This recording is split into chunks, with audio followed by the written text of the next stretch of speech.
Hi friends, അസ്സലാമു അലൈക്കും. Welcome to മസിയാമീസ് വ്ലോഗ്. ഇന്ന് നമുക്ക് നല്ല ഹെൽത്തി ആയിട്ടുള്ളൊരു ബ്രോക്കലി തോരൻ എങ്ങനെയാണ് ഉണ്ടാക്കുന്നതെന്ന് നോക്കാം.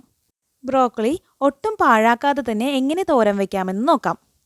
ബ്രോക്കലി ഒന്ന് ക്ലീൻ ചെയ്തെടുക്കുന്നതിന് വേണ്ടി ഒരു വലിയ ബൗളിൽ നിറച്ച് വെള്ളമെടുക്കാം. ഇതിലേക്ക് 1/2 ടീസ്പൂണോളം മഞ്ഞൾപ്പൊടി ആഡ് ചെയ്ത് കൊടുത്ത് ഇതിലേക്ക് ബ്രോക്കലി പീസായിട്ട് കട്ട് ചെയ്ത് ഇതിലേക്ക് ചേർത്ത് കൊടുക്കാം. നല്ല മുങ്ങിക്കിടക്കുന്ന പാകത്തിന് വേണം വെള്ളമെടുക്കാൻ. അരമണിക്കൂറോളം ഇങ്ങനെ മഞ്ഞൾ വെള്ളത്തിൽ ഇട്ട് വയ്ക്കണം. അതിനുശേഷം 2-3 തവണ നല്ല വെള്ളത്തിൽ കഴുകി വൃത്തിയാക്കിയെടുക്കാം. ഈ ഒരു രീതിയിൽ തോരൻ വയ്ക്കുമ്പോൾ ബ്രോക്കലിയുടെ മെയിൻ തണ്ട് മാത്രം റിമൂവ് ചെയ്താൽ മതി. ബാക്കിയുള്ള എല്ലാ ചെറിയ തണ്ടുകളും ഉപയോഗിക്കാവുന്നതാണ്. നന്നായി കഴുകി വെള്ളം കളഞ്ഞെടുത്ത ശേഷം ഇതൊന്ന് കട്ട് ചെയ്തെടുക്കാം. ഇത് കട്ട് ചെയ്തെടുക്കുന്ന സമയത്ത് പൂവിൻ്റെ ഭാഗം മാത്രം കുറച്ച് വലുതായിട്ട് കട്ട് ചെയ്തെടുക്കാം. തണ്ട് വളരെ നൈസായിട്ട് കട്ട് ചെയ്തെടുക്കണം.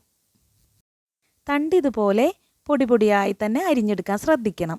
ഇതിൻ്റെ പൂവ് വളരെ ചെറുതായിട്ട് കട്ട് ചെയ്തെടുക്കുകയാണെങ്കിൽ ഒരുപാട് പാഴായി പോകും. ഇത് പാഴാക്കാതെ തന്നെ കുറച്ച് വലുതായിട്ട് തന്നെ കട്ട് ചെയ്തെടുക്കണം. ഇനിയൊരു മിക്സിയുടെ ജാറിലേക്ക് 2 സവാള, 3 പച്ചമുളക്, കുറച്ച് കറിവേപ്പില, 1/2 കപ്പ് തേങ്ങ, 1/4 ടീസ്പൂൺ മഞ്ഞൾപ്പൊടി എന്നിവ ചേർത്ത് ഒന്ന് ഒതുക്കിയെടുക്കാം. ഈ ഒരു രീതിയിൽ ഒതുക്കിയെടുത്താൽ മതി. ഇനി ഒരു ചട്ടി അടുപ്പിൽ വെച്ച് ചൂടാക്കാം. നന്നായി ചൂടായി വരുമ്പോൾ 2 ടേബിൾ സ്പൂൺ വെളിച്ചെണ്ണ ആഡ് ചെയ്ത് കൊടുക്കാം. ഇതിലേക്ക് 1/2 ടീസ്പൂൺ കടുകിട്ട് ഒന്ന് പൊട്ടിച്ചെടുക്കാം. കടുക് നന്നായി പൊട്ടി വരുന്ന സമയത്ത് ചതച്ച് വെച്ചിരിക്കുന്ന തേങ്ങ ഇതിലേക്ക് ചേർത്ത് കൊടുത്ത് 5 മിനിറ്റ് ഒന്ന് ഡ്രൈ ആയി കിട്ടുന്നത് വരെ വഴറ്റിയെടുക്കാം. തേങ്ങയിലെ വെള്ളമൊക്കെ ഡ്രൈ ആയി വരുന്ന സമയത്ത് ഇതിലേക്ക് ബ്രോക്കലി കട്ട് ചെയ്തത് ചേർത്ത് കൊടുക്കാം. ഇനി ഇതൊന്ന് നന്നായി മിക്സ് ചെയ്തെടുക്കാം. നന്നായി മിക്സ് ചെയ്തെടുത്ത ശേഷം ഇതിലേക്ക് ആവശ്യത്തിന് ഉപ്പ് കൂടി ചേർത്ത് കൊടുത്ത് ഒന്നുകൂടി നന്നായി മിക്സ് ചെയ്തെടുക്കാം. ഉപ്പ് ചേർത്ത് നന്നായി ഇളക്കി യോജിപ്പിച്ച ശേഷം ഇതൊന്ന് 5 മിനിറ്റ് കവർ ചെയ്ത് വെച്ച് കുക്ക് ചെയ്തെടുക്കാം. ഈ സമയത്ത് ഫ്ലെയിം മീഡിയത്തിൽ വെച്ചാൽ മതി. ഇടയ്ക്കൊന്ന് തുറന്ന് ഇളക്കി കൊടുക്കണം.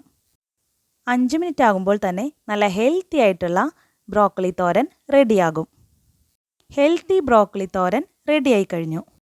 ബ്രോക്കലി തോരൻ്റെ റെസിപ്പി കൂട്ടുകാർക്ക് ഇഷ്ടപ്പെട്ടുവെങ്കിൽ ലൈക്ക് ചെയ്യാനും ഷെയർ ചെയ്യാനും നിങ്ങളുടെ വാല്യുബിൾ കമൻറ്റ്സ് അറിയിക്കാനും മറക്കരുത്. Thank you for watching.